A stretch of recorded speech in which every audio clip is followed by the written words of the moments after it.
دې خبرې احساس دی چې شاعري ډېره ګرانه ده. زه چې اوس یو کړی جوړه کړم زه دویمه کړی نه شم جوړولی، نو ما ته د دې خبرې احساس دی چې دا یو آمد دی،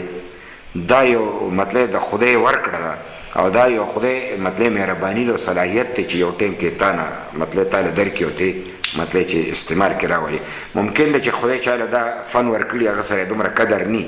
خو دا ډېر د قدر وړ خبره ده چې خدای تا له دا صلاحیت درکړي، پالش کول یې غواړي. نو خدای دې نه کړي چې په ما باندې داسې یو بله غټه واقعه راشي، خو د دې دومره درد په وجه چې کوم دی نو ما د خپله شاعرۍ آغاز کړی دی او په حقیقت کې مې لږ ډېر یو دوه درې لیکل کړي دي، خو ما نه میدان ته کړي دي نه مې ویلي دي. بس همدا یو نظم دی چې دا زما میدان ته شوی دی، بیا په کتاب کې چاپ شو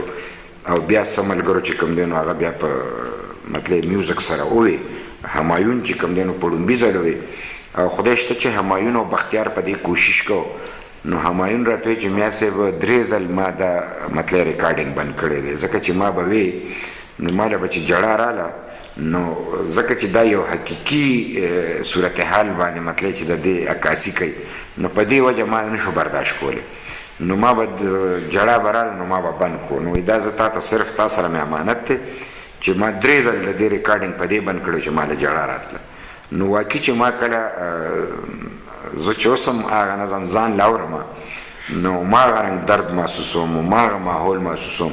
او مطلب چې بیا د هغې نه پسته چې کوم دی نو ستارې مطلب چې ستاره یونس هغې هم دا بیا ووی او بیا زمونږ سره چې کوم دی نو شوکت محمود زمونږ د انفارمیشن ډپارټمنټ کې و، د خیال محمد په انداز کې او خیال محمد استاد غوندې اواز دی هغه بیا ووی او داسې چې کوم دی نو دا بیا ډېرو فنکارانو چې کوم دی ګلوکارانو هغه دا ووی. نو دغه یو زما مطلب د شاعرۍ بنیاد دی او لیکل چې کوم دی نو زما هسې خوښ و.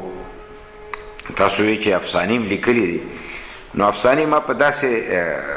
انداز کې لیکلي دي چې زه د پېښور جیل کې او زمونږ ټول مشران رها شو او زه پاتې شوم. زه داسې پاتې شوم چې په ما باندې د غدارۍ مقدمه وه او دا 85 اندازتن 85 او په دغه وخت کې ولی خان دی چې کوم دی نو د افغانستان نه راتلل او مونږ چې کوم دی مطلب په دې لکه بارډر ته تللي نو زمونږ پښتون سټوډنټ فیډریشن مختلف چغې والې نو یو چغه پکې دا هم وه چې مطلب لکه ویلکم ویلکم رشیا ویلکم او داسې یو دغه نو هغه خبرې دی ما پسې مطلب چې وتړلې او ریډ ریولوشن مطلب دی چې افغان انقلاب حمایت کې آواز او دا ټولې. نو زما تقریبا دلته 80 کسان مشران به گرفتارو او په هغې کې چې کوم دی نو زه پاتې شوم او نور رها شو. تپوس شو چې دا ولې دا ستاسو چوم کې لیکل دي نو ډیپټي تاماش چې کوم دی خدای خدمتګار خدای دې وبخي هغه مطلب چې وفات شو هغه وی چې زه خو جیل نه نوځم. ورته ولې نوځې نو دا زموږ بچی دی دی نه رها کوئ او موږ رها کوئ موږ ته به ځان بدي نه ښکاري زه نه ځم. نو بیا ټول ورته وایي چې دا داسې نشي کېدی چې رهایي راشي ته به ځې. نو هغه ما ته وایي چې زه ځم نو زه به نیغ ولي باغ ته ځم او زه به بیبي ته ټول بیبي هغه ورځو کې زموږ اډوایزره وه زه به بیبي ته ستا دا ټوله واقعه بیانوم چې دا زموږ بچی دی د سره دا ظلم کېږي دا ولې کېږي لکه که ټول یې رها کول ټول دې رها کړي که بند دي نو ټول دې بند دي. خیر ورته ډیپټي تماش ورته وایي چې که نه یې پرېږدي نو بي کلاس خو دې وله ورکړي که نه. مونږ د کریمینل سره به پراتو نو بیا چې یوازې شوم نو لږ تکلیف سی و نو دې کې بیبي مطلب چې دلته خپل چې چاته وینا کولو ویناګانې وکړي.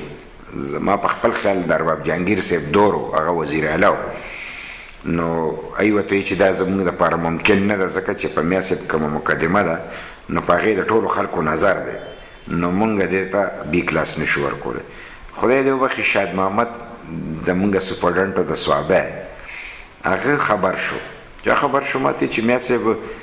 هسې خو یې نه درکوي خو زه دله درکولی شم.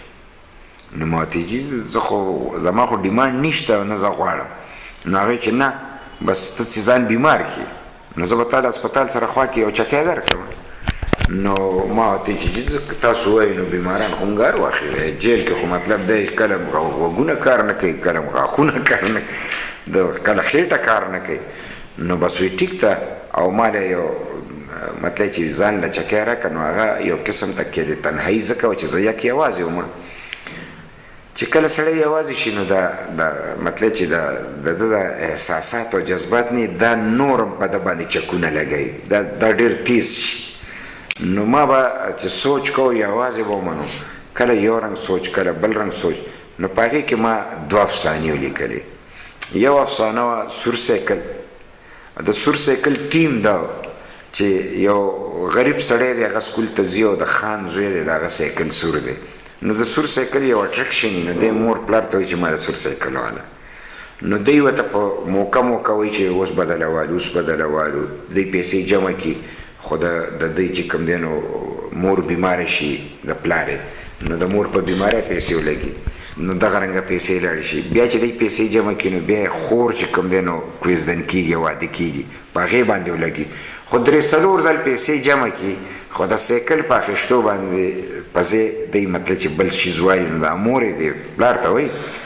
چې دا زوی ته مونږ بار بار وایو دی خو داسې شو چې په مونږ به اعتماد ختم شي د ده خو مطلب چې دی خو په دروغ عادت شي او دا خو زمونږ دپاره به ډېره تاواني خبره وي دا زوی خو دله خو خامخا ایشتل غواړي نو دا پلار یې ورته وایي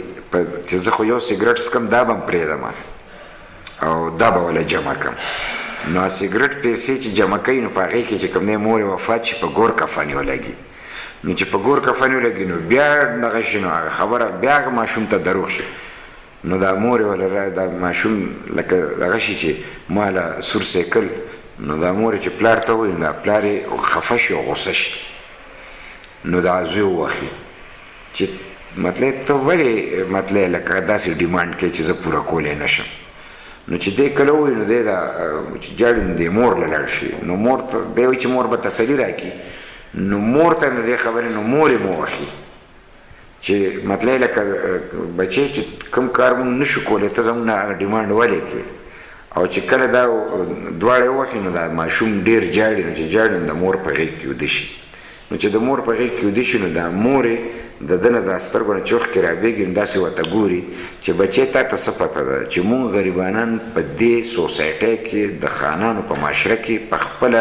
د سایکل په شانتي چې تر څو په خپلو وینو سره شوي نه یو تر هغې زموږ ګزران نه کېږي ته د سور سایکل د قیمته څه خبرې دغه باندې چې کوم دی نو دا افسانه دا یو هغه د سوسایټۍ عکاسي او د غربت عکاسي او د یو نظام د بدلېدو تاسو خو دوی ته لږ ډېر واضح کوي چې د ماشوم مور مړه نه شي د دې ماشوم بیا مړه شي دا تاسو یاد لرئ خبرې وکړو تاسو د هغې لږ لکه د پلار مور یې مړه شي او بله افسانه پانسي هغه داسې وه چې دا پانسي چې کله ورکوي نو د دې اخري ملاقات دی نو په دې پېښور جیل کې یو پانسي مطلب دی چې یو سړی پانسي کېده نو هغه له ملاقات له خل راغلي تقریبا 100 پورې خلک به نو هر چا ورسره خپل خپل احساسات دي نو مونږ داسې ولاړ وو اړخته زموږ مخکې دا ملاقات جاري و یو راځي بل راځي بل راځي اخیری کې رور راشي چې رور راشي دا رور چې ورسره غاړه میلاوي دی خو وایي چې ګیندا خو اخري غاړه ده دی ورنږدې شي بیا ترې رامنډه کړي او جاړي او داسې جاړي لکه په چغو که نه دا چې کله سړی رښتیا په سترګو ویني ډېر ګران کار دی نو یو ځل نو 2 ځل نو 3 ځل نو دا چې څوک پانسي کېږي دی ورته وایي چې مطلب پانسي کېږم زه ور ستا خطا دی مطلب چې اخري کې خو را سره سمه غاړه میلو که چې مطلب چې پانسي شم نو چې مطلب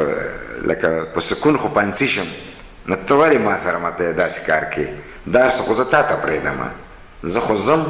او ما ته خپل هر څه معلوم دي نو ته به د دې کور خیال ساتې نو د دې نه پس چې کوم دی نو دی ورغاړه ځي ورغاړه ځي نو بیا سم ورغاړه ځي نو په دې پانسۍ کې چې کوم دی نو یو د پېښور جیل کې پانسي وه په دې پانسۍ کې چې کوم دی د سهار ټایم کې پانسي ورکوي د 4 نو دا